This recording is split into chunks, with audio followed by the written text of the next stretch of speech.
Assalamualaikum warahmatullahi wabarakatuh. Ya, untuk hari ini kita akan memulai pembelajaran tentang sejarah kebudayaan Islam.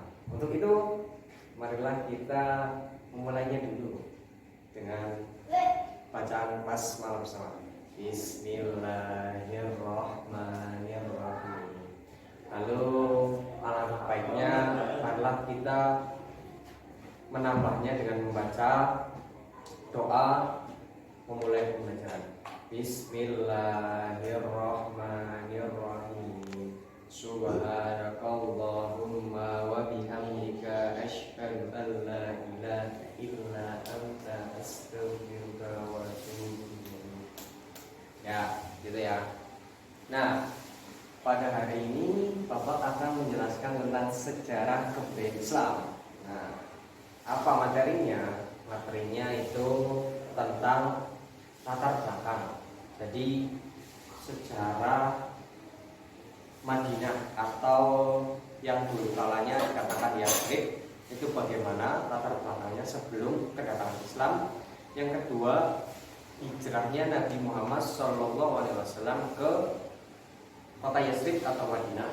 Nah, terus pola pengembangan ekonomi yang diusulkan oleh Nabi Muhammad SAW, dan yang terakhir tentang pola dakwah Nabi Muhammad SAW di kota Yathrib atau Madinah. Ya. Untuk itu Bapak mengingatkan ya untuk para siswa-siswa jangan lupa memakai masker. Nah, seperti ini ya, cara memakainya seperti ini. Kayaknya maskernya harusnya masker kain. Nah, karena sesuai dengan perintah dari pusat ya, itu harus menggunakan masker kain yang tebal agar tidak mudah tembus. Nah, dan jangan lupa juga untuk sering-sering mencuci tangan. Nah, karena mencegah itu lebih baik daripada mengobati. Nah, itu pintar.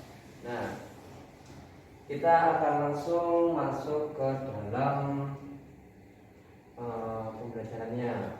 Yang pertama itu tadi kan tentang latar belakang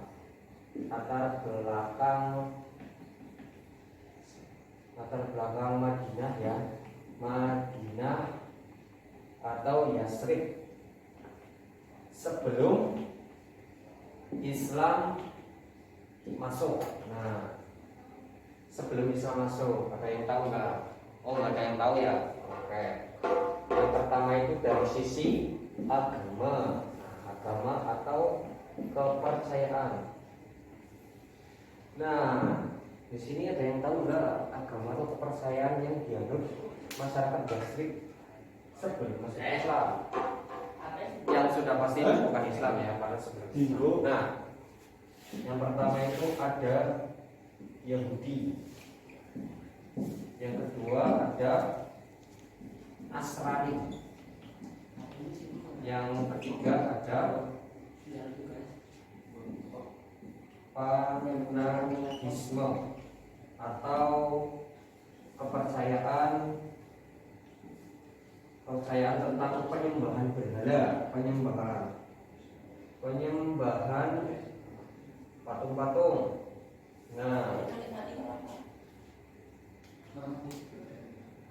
ada 3 agama yang ada di wilayah Yathrib atau Madinah sebelum kedatangan Islam. Nah, selanjutnya yang kedua dari latar belakangnya, yang kedua ada sosial masyarakatnya, masyarakat.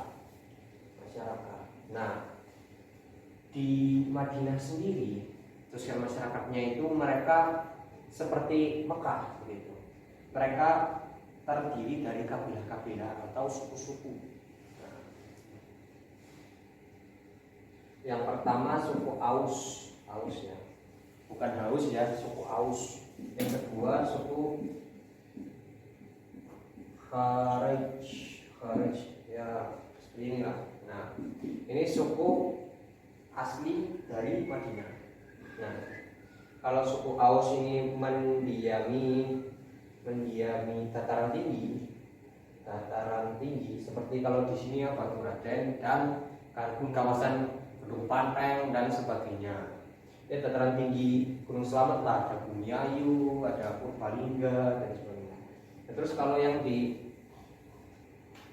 orange ini di bagian dataran rendah, contohnya kayak di Pokerto, terus Pokerto, Sokaraja, dan sebagainya. Nah, orang Arab itu karena latar belakang mereka itu di sana tandus, panas. Nah, sudah pasti mereka, ada yang tahu kenapa?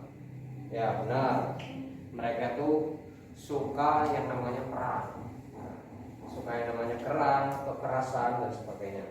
Ya, karena latar belakang kecemburuan. Nah, latar belakang kecemburuan ini bisa jadi perang. Nah, kenapa cemburu? Karena suku Aus ini sudah jelas berdiam di dataran tinggi. Yang pertama, kalau dataran tinggi pasti yang namanya dataran tinggi pasti tanahnya subur. Nah, tanahnya subur, terus kalau menanam macam-macam juga enak, mudah, dan di kaum ini yang lebih menonjol itu tetap pertanian. Nah, sedangkan di suku yang satunya lagi ini tanahnya gersang. Nah gersang terus cuma mengandalkan sistem perdagangan. Nah, jadi kan ada iri nih ya, oh yang ini makmur, yang ini enggak. Ya pengen adanya keinginan untuk menguasai satu sama lain. Nah, jadi ini dari zaman dulu ya, dari zaman Bahola ini, pokoknya ini sebelum masuknya Islam ini perang terus ini antar suku padahal dalam satu kota atau wilayah. Nah, terus yang kedua ada Yahudi, suku Yahudi. Ini suku Yahudi adalah seorang pendatang. Suku Yahudi adalah seorang pendatang yang didesak oleh Kaisar Romawi pada saat itu. Didesak, mendapat kekerasan, penindasan dan sebagainya. Setelah itu mereka melakukan migrasi ke Madinah atau Yasrib. Terus yang kedua ada bangsa Arab. Nah, bangsa Arab ini yang menganut sistem kepercayaan penyembah berhala ini. Nah, ini bangsa Arab. Nah, terus yang terakhir itu ada bangsa Nasrani, suku Nasrani. Nah, ini juga suku Nasrani ini sebenarnya biar kerok ini ya, suku Nasrani ya, bisa dikatakan dalam sejarah itu tertulis ini ketika masuk ke dalam Madinah itu dia yang pertama itu ingin mengajak perang. Aneh sekali, masuk mengajak perang, dia ingin menggeser kebudayaan Yahudi di situ pertama. Dia merekrut, meminta bantuan ke Aus dan satunya lagi nih, terus untuk menyerang Yahudi. Nah, pada kesempatan itu ternyata menang yang bergabung tiga ini. Nah, Yahudi itu kalah ternyata. Nah, pada lama kelamaan ternyata Yahudi tidak menggunakan kekerasan lagi untuk sistem politiknya. Terus dia menggunakan yang namanya sistem perekonomian. Sehingga lambat laun bangsa Yahudi itu bangkit. Pada yang pertama menggunakan fisik ya, perang. Kaum Nasrani ini merekrut kabilah-kabilah di Madinah, kalah. Nah, terus menggunakan sistem ekonomi lalu Yahudi bangkit kembali. Nah, terus sehingga suku-suku yang besar itu di Arab itu ada Aus, Khoraj dan Yahudi. Nah, seperti itu ya. Terus bentar ya, aku hapus.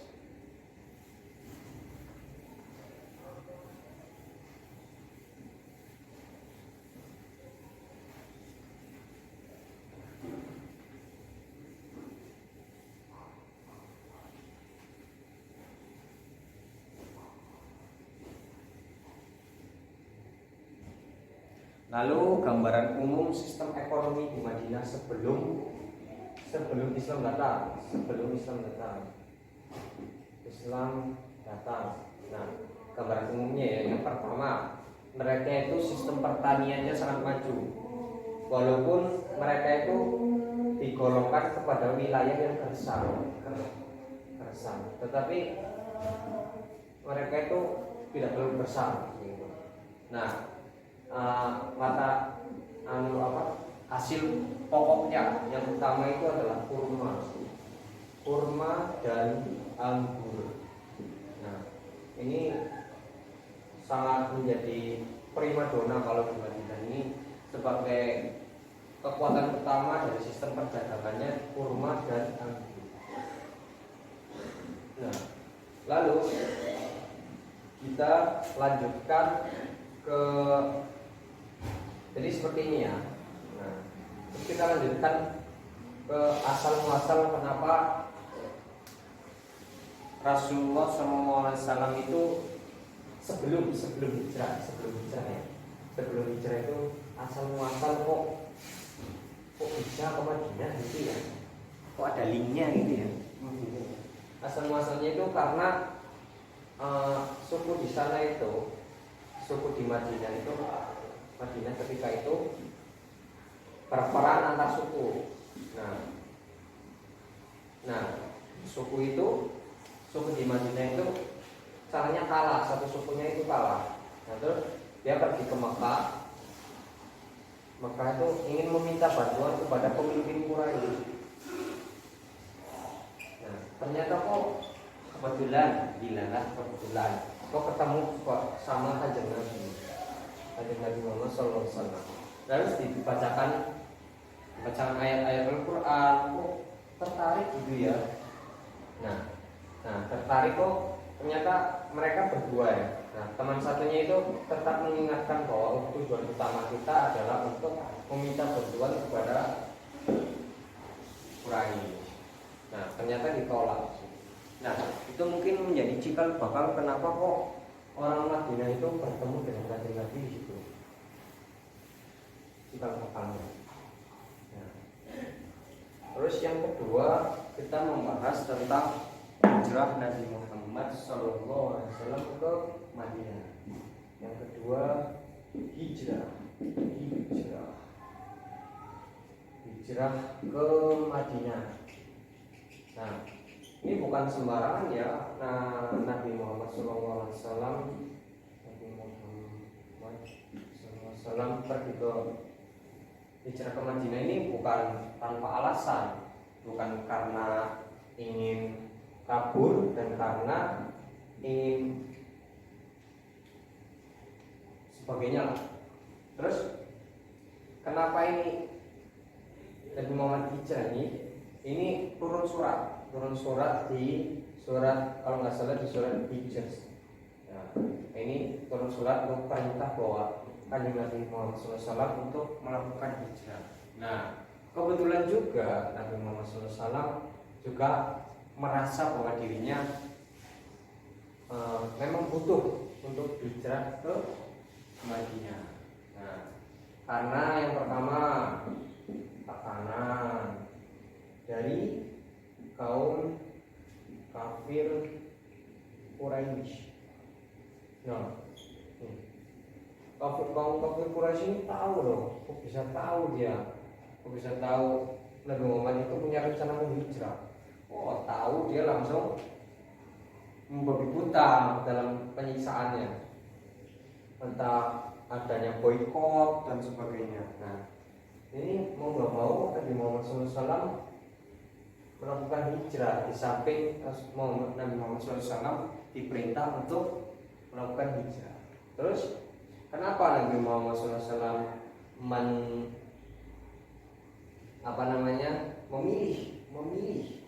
memilih Madinah sebagai tujuan destinasi penghijrahan? Yang pertama, karena Madinah itu dekat dengan Mekah. Yang kedua, karena orang-orang sana itu berbudi pekerti luhur. ketiga agar dakwa Nabi Muhammad SAW bisa lebih aman. Dan kalau orang Madinah itu kelebihannya di sana karena telah berkembang yang namanya, yang di sana kan ada kaum Yahudi. Nah, di sana itu orang-orang Madinah itu sedikit tahu tentang agama-agama, tentang simpang siur tentang bahasa-bahasa Alkitab dari Yahudi.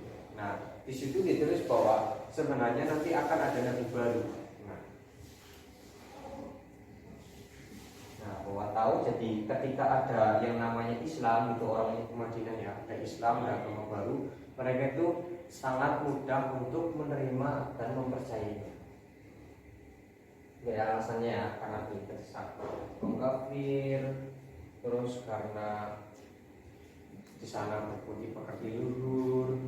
Nah, gitu ya. Terus yang ketiga itu setelah Nabi Muhammad SAW hijrah ke Madinah, terus yang selanjutnya apa? Oh ya benar, pola ekonomi, pola pembangunan ekonomi. Pola pembangunan ekonomi. Yang ketiga, pola pembangunan ekonomi Madinah. Nah, yang pertama polanya apa? Kalau tahu apa yuk? Oh, di sini nggak ada yang anak ekonomi ya, anak pendidikan semua ya. Oh ya, benar. Nah, pertama itu Nabi Muhammad SAW itu menyatukan atau mempererat tali silaturahmi atau persaudaraan. Atas siapa?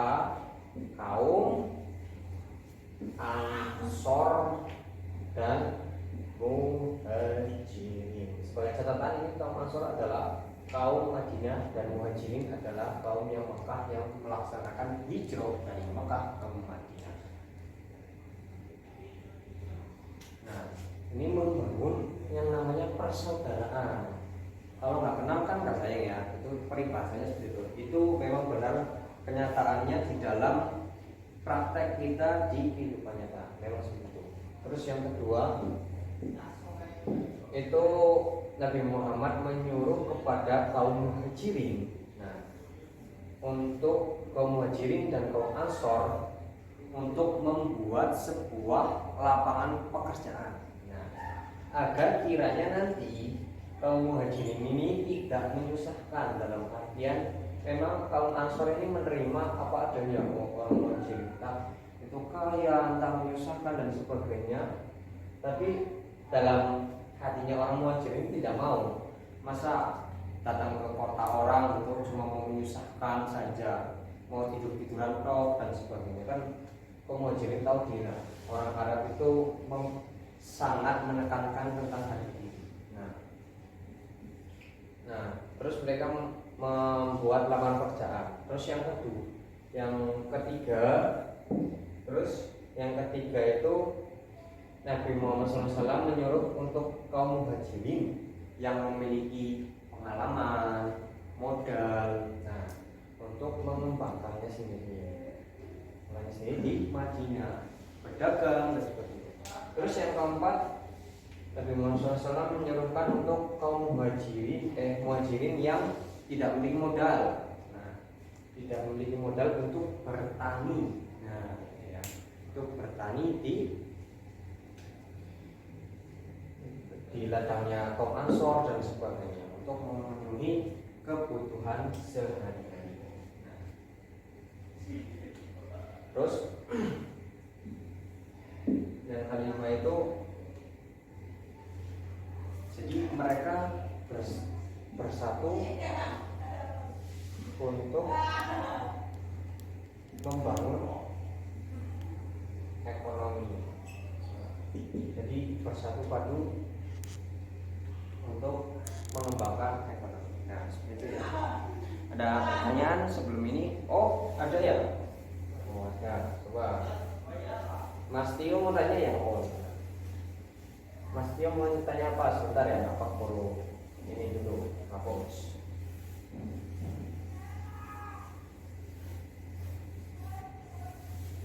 Ya tadi pertanyaannya, oh ya, tentang kenapa kaum Ansor sangat mudah menerima kaum Muhajirin. Oh ya.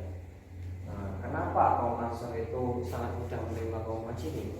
Karena yang tadi setelah Bapak jelaskan itu, yang pertama, mereka itu sudah mendengar simpang siur tentang agama Yahudi. Jadi tentang adanya Nabi baru, tentang adanya membawa pencerahan baru gitu, sebagai pemimpin bagi semesta alam. Jadi kaum Ansor itu ketika mendengar ada Islam dan pengikut-pengikutnya ketika hijrah itu sangat diterima oleh kaum Ansor sendiri. Jadi mereka seperti kedatangan saudaranya lah yang jauh gitu. Karena mereka itu terikat oleh yang namanya persaudaraan seiman, bukan sedarah. Kalau sebelum kedatangan Islam kan mereka bersaudara karena ikatan darah. Ini mereka bersaudara karena ikatan iman. Nah, itu ya, terus ya. Terus yang selanjutnya tentang yang keempat ya, dan pola takwa. Nabi Muhammad SAW di Madinah. Nah, pola takwa Nabi Muhammad SAW di Madinah, ayo siapa yang tahu? Kalau nggak tahu beneran nih, kebangetan nih ya, kayaknya nggak belajar ya. Aduh. Nah, oke, saya jelaskan. Nah, pola takwa Nabi Muhammad SAW di Madinah yang pertama apa yuk? Nggak tahu. Kalau sholat gimana? Di rumah, aduh. Di masjid, nah membangun masjid. Nah, benar, membangun masjid. Nah, pola dakwah Nabi Muhammad SAW yang pertama itu membangun masjid. Nah, kenapa membangun masjid? Karena di samping masjid itu sebagai tempat peribadatan, sebagai caranya ya tempat untuk promosi. Nah, kalau ada orang ke masjid sholat kan caranya ya orang Islam untuk sholat itu ya. Ini masjid ini sebenarnya bukan hanya sebagai tonggak utama Islam muncul di Madinah, tapi yang lebih besarnya lagi, masjid ini sebagai penanda tonggak perkembangan ekonomi di Madinah malah. Bukan hanya Islam, tapi perekonomian di Madinah. Titik awalnya itu pembangunan masjid ini luar biasa. Nah, pembangunan masjid ini bukan hanya sebagai media peribadatan saja, tapi ada yang namanya media untuk pendidikan. Kan beramal tanpa ilmu kan nggak boleh, menyesatkan, gitu ya. Nah, terus sebagai kumpul atau diskusi atau musyawarah. Nah, untuk mengambil keputusan. Gitu ya. Terus yang kedua, seperti yang tadi, mempererat persaudaraan. Mempererat persaudaraan. Jadi persaudaraan itu karena iman. Nah, seperti ya. Terus pola dakwahnya itu dengan dakwah secara terang-terangan. Pertama memang pada dasarnya proses itu beberapa kaum ya, contohnya kayak kaum Yahudi ya. Pertama kan mereka pertama itu mendukung kanjeng Nabi. Kok pada akhirnya mereka itu memiliki niatan jahat, berkhianat seperti itu. Nah, pada akhirnya niatan jahat itu malah jadi bumerang bagi dirinya sendiri. Sehingga kaum Yahudi ini diusir diusir dari Madinah, sehingga tidak ada kaum Madinah, sehingga yang ada kaum Ansor, Muhajirin, dan Ansari. Pada pola dakwahnya itu Nabi Muhammad SAW membuat yang selanjutnya membuat sebuah piagam yang namanya piagam Madinah. Nah, di situ diisi tentang perjanjian orang semua pola penduduk Madinah semua. Jadi perjanjiannya itu tentang persaudaraan. Kalau ada orang mau perang ke Madinah, semua kabilah itu ikut, harus menjaga keutuhan, maksudnya keutuhan negara kesatuan, negara kesatuannya itu. Nah, seperti itu ya. Nah, untuk penjelasan kali ini seperti ini. Kita silakan untuk yang bertanya. Jika tidak, Bapak akan membagi sebuah kelompok ya. Nah, ini kan ada kelompok ya. Misal kelompoknya itu yang pertama ini, kelompok pertama ini mencari